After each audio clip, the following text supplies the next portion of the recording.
வையகம், வாழ்க வையகம், வாழ்க வளமுடன். அன்பர்களே, அருள் தந்தை தத்துவஞானி வேதாத்திரி மாமுனி அவர்கள் தன்னுடைய வாழ்க்கை மலரிலே இன்றைக்கான சிந்தனையாக நவம்பர் 28 தந்திருப்பது என்னவென்றால் மௌனம். மௌனம் குறித்ததாகும். அப்படி மௌனம் என்பது குறித்து நான் எங்களுடைய அறக்கட்டளையின் மௌன நிகழ்ச்சிக்கு அழைப்பதிலே இப்படி குறிப்பிட்டேன். மௌனத்தில் பேச வாரீர் என்று. மௌனத்தில் பேச வாரீர் என்பது வியப்பாக இருக்கும்.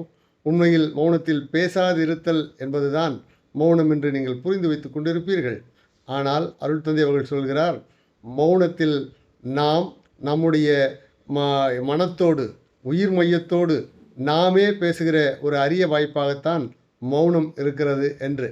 எப்படி என்று கேட்டால், நம்முடைய வாழ்க்கையில் நாம் கொண்ட அனுபவங்கள், பிறந்ததிலிருந்து இன்று வரையில் கொண்ட அனுபவங்கள், நம்முடைய தாய் தந்தையர் பெற்ற அனுபவங்கள், அவர்களுக்கு முந்தையோர் பெற்ற அனுபவங்கள் என்று இப்படி கருத்தொடராக எத்துணை அனுபவங்கள் இருக்கிறதோ அத்துணை அனுபவங்களின் பதிவுகளை எல்லாம் பெற்றவர்களாக நாம் இயங்கிக் கொண்டிருக்கிற நிலையில் அது காலச்சூழலுக்கு ஏற்ப வெளிப்படுகிறது. அப்படி வெளிப்படுபவை எல்லாம் எண்ணங்கள் என்று அழைக்கப்படுகின்றன.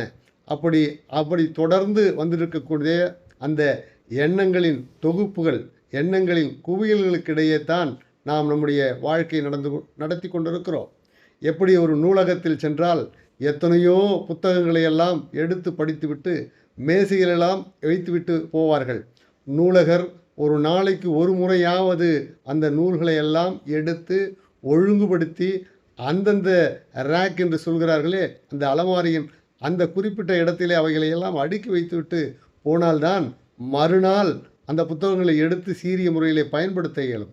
எப்படி ஒரு வணிகர் அல்லது தொழிலதிபர் தன்னுடைய இருப்பு எல்லாம், அது வங்கி இருப்பாக இருக்கலாம் அல்லது வாங்கிய மூலப்பொருட்களின் இருப்பாக இருக்கலாம், எந்த இருப்பானாலும் அவைகளை எல்லாம் வாரத்திற்கு ஒரு முறையோ மாதத்திற்கு ஒரு முறையோ கணக்கெடுத்து சீர்படுத்தினால் மட்டும்தான் தன்னுடைய தொழிலை சிறப்பாக நடத்த முடியும் என்பது எப்படி உண்மையோ அதுபோலவேத்தான் நமக்குள்ளே குவிந்து இருக்கக்கூடிய அந்த எண்ணங்களின் தொகுப்புகளை எல்லாம் வாரத்திற்கு ஒரு முறையோ மாதத்திற்கு ஒரு முறையோ, ஏன் தினம் ஒரு நாளாவது அந்த எண்ணங்களை எல்லாம் சீர்படுத்தி தூக்கி எவைகளையெல்லாம் செயல்படுத்த வேண்டும் என்று கூர்மையாக்கி கொள்ளக்கூடிய, மனத்தினை கூர்மையாக்கி கொள்ளக்கூடிய அற்புதமான வாய்ப்பு தான் மௌனம் என்று அருள் தந்தை அவர்கள் சொல்கிறார்கள்.